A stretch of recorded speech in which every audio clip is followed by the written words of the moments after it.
sesuatu yang dulunya sudah sangat begitu besar, sekarang pengulangan kembali sejarah itu ya. Artinya dengan terkubur dulu berapa ratus tahun, sekarang mulai bangkit lagi, bangkit kembali apabila dibangunkan museum. Ya.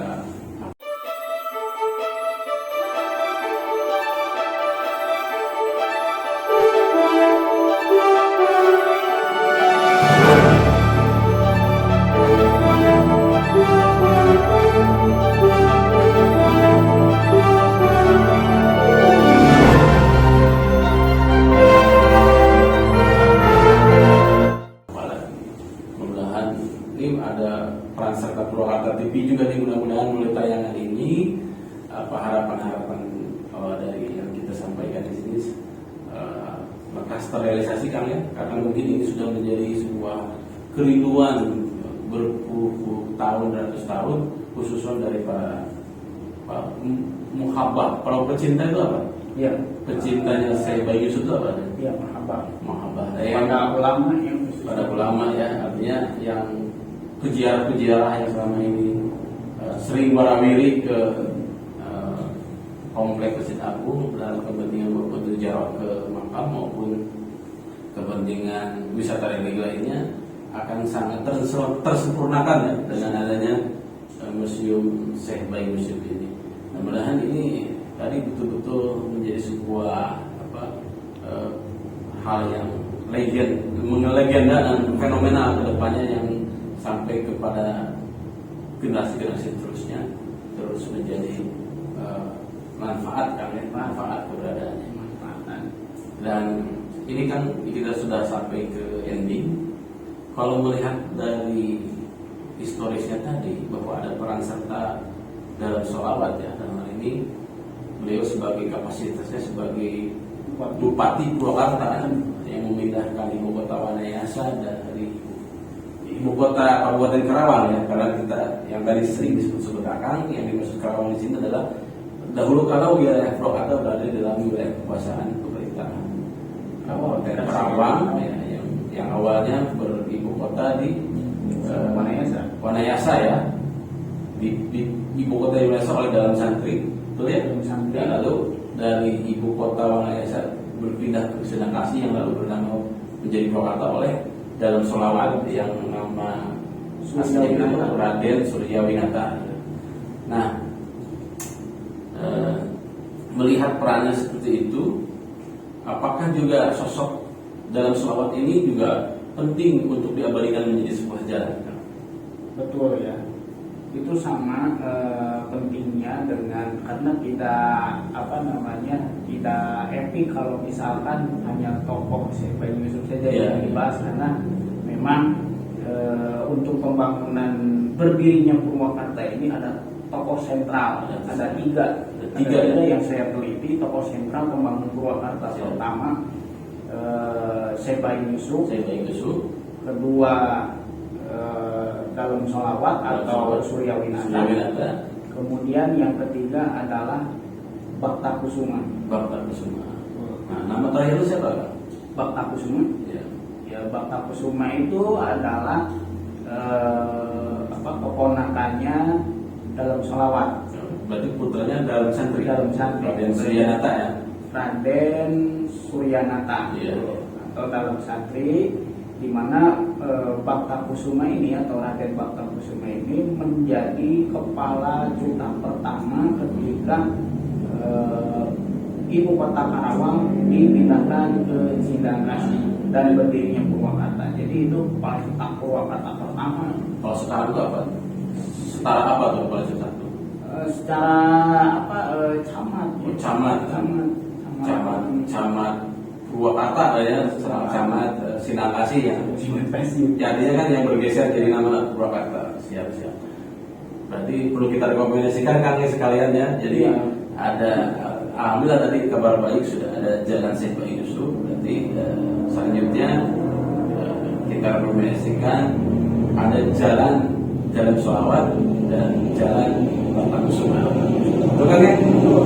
Jadi mudah-mudahan juga akhirnya akan menyempurnakan di sejarah Purwakarta dengan adanya penamaan-penamaan ini paling tidak menjadi kebanggaan warga Purwakarta, dan tentunya sebagai apresiasi kepada beliau ini yang tadi memang sudah sepatutnya beliau diabadikan. Dan yang saya ada ya, salah satu yang saya sayangkan adalah di Wanayasa di tengah danau itu kan ada pulau kecil. Nah di situ itu adalah makam-makam para sufi yang menjadi murid Syekh Bayi Yusuf. Ya, jadi diharapkan tolong ketika masuk ke area itu jangan ibaratnya tidak senonoh ya, karena itu makam para ulama. Jadi syaratnya mungkin diproteksi ya, area itu diproteksi. Karena memang kalau sekarang saya lihat wisatawan pada ke sana ya, mungkin ada zonasi ya. Zonasi apa namanya Pak? Zonasi historis lah ya. Historis yang memang harus suasananya dan harus terjaga ya. Itu ada. Selain itu kan di Wanayasanya di Rancadara ada makam Tubagus Dako. Itu juga sama sebagai muridnya Syekh Bayi Yusuf. Mereka itu adalah para sufi yang menjadi murid Syekh Bayi Yusuf. Jadi tidak elok lah kalau misalkan kita kan sampai dikatain di tengah-tengah danau situ Wanayasa itu disebut Pulau Cinta ya. Pulau Cinta, dan itu seharusnya bukan Pulau Cinta, tapi itu Pulau Sufi ya. Pulau religi. Siap. Sufinya Purwakarta ada di situ di makamnya. Nah, rupanya banyak sekali di tambahan rekomendasinya, terutama kepada para stakeholder dan pemilik kebijakan, apa yang menjadi harapan-harapan untuk upaya-upaya selanjutnya ya, supaya local wisdom berarti kan ya, local wisdom, kearifan lokal kita semakin terjaga dan terus terawat dan terinventarisir dengan baik kan ya, supaya jangan sampai ada yang miss atau yang tertinggal. Kalau bahasa Sunda kan paremun obor seperti itu. Akhirnya missing link, mata rantai yang putus. Gak tahu apa-apa, gak taunya ini makam ulama, malah kita dikasih ngomong di situ. Kali pilot. Ya betul. Lagi ya Syekh Bayi Yusuf dikatakan sebagai masternya Nusantara, gurunya Nusantara. Berarti begini kan, harus ada upaya selanjutnya inventarisasi situs-situs yang tadi berupa makam para ulama di setiap, tidak hanya di pusat kota. Selama kalau mau bicara Syekh Yusuf pada keberadaannya di pusat kota, kecamatan kota, juga harus diimbangi dengan di wilayah-wilayah ini, kecamatan, desa-desa. Selama di situ ada makam-makam ulama, harus betul-betul inventarisir kan ya.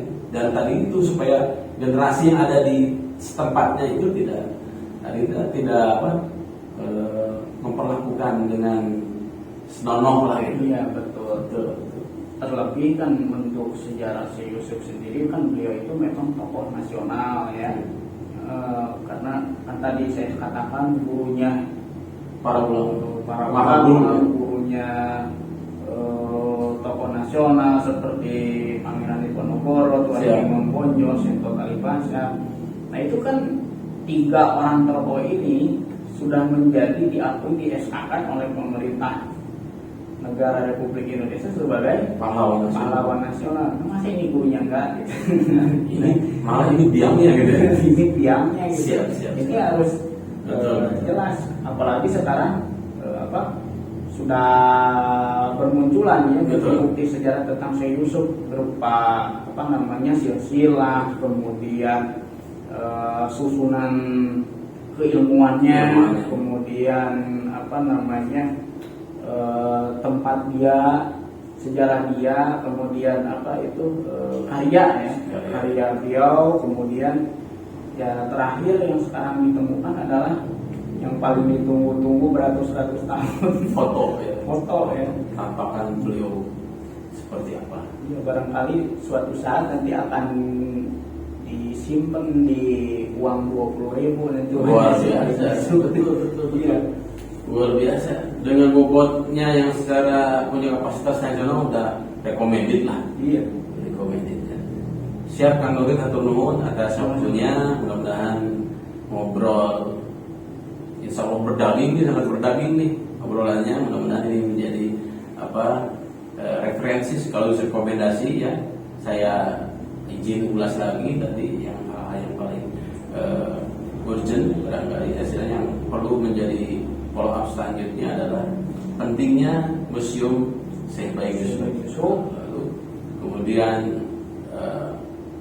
melengkapi nama-nama jalan di Purwakarta yang tadi dengan penambahan lagi jalan dalam selawat yang merupakan jalan Bangka Kusuma yang supaya nanti kita betul-betul lokal wisdomnya itu semakin kuat, kearifan lokalnya. Pengangkatan Syekh Yusuf jadi tokoh nasional. Nah, belum ya. Nah, ini perlu ada dorongan rekomendasi dari masyarakat Purwakarta mendorong supaya Syekh Bayi Yusuf menjadi apa kan sebutannya tokoh nasional ya, tokoh nasional. Karena terbukti murid-muridnya saja sudah diakui ya, sudah diakui sebagai pahlawan nasional dan sebagainya. Oke, terima kasih Kang Nurit. Ini kebetulan kita nih tadinya sambil silaturahmi aja kalau beliau sebagai sesama warga di sebuah grup yang sama bersama kami yaitu grup Bela Purwakarta. Kita sedang dalam rangka silaturahmi aja melepas kekangenan ya. Karena beliau akhirnya ini cukup sibuk dengan aktivitas penelitian. Tapi alhamdulillah setelah kita sharing tadi luar biasa, sudah banyak progres kemajuan yang sudah diraih. Di antaranya tadi penemuan foto Syekh Bayi Yusuf. Kita tunggu nanti waktu dan tempat. Pemiliknya itu awal pemiliknya adalah Pak Asep Rudi ya, yang tinggal di Baranang Siang. Atur nuhun Kang Asep Rudi yang sudah merawat dan melestarikan peninggalan dari leluhurnya. Beliau dari salah satu keturunan di mana leluhurnya dan menjadi guru besar kita. Guru besar kita. Waktu kita nanti podcast bertiga kan. Iya. Kang Asep Rudi, Kang Nurit bersama keluarga. Demikian obrolan ringan tapi insya Allah berdaging. Mudah-mudahan mendapatkan ibroh dan menjadi referensi yang paling penting dari rekomendasi mudah-mudahan bisa ditindaklanjuti oleh para pemilih kebijakan. Mudah-mudahan supaya dalam rangka semata-mata ini memberikan edukasi dan ilmu dan segala macam manfaat yang positif bagi masyarakat Purwakarta khususnya dan warga Indonesia dan dunia. Terima kasih Kang Nurit, sehat selalu, terus semangat sebagai sejarawan, sebagai warga Purwakarta yang luar biasa. Terima kasih. Wassalamualaikum warahmatullahi wabarakatuh.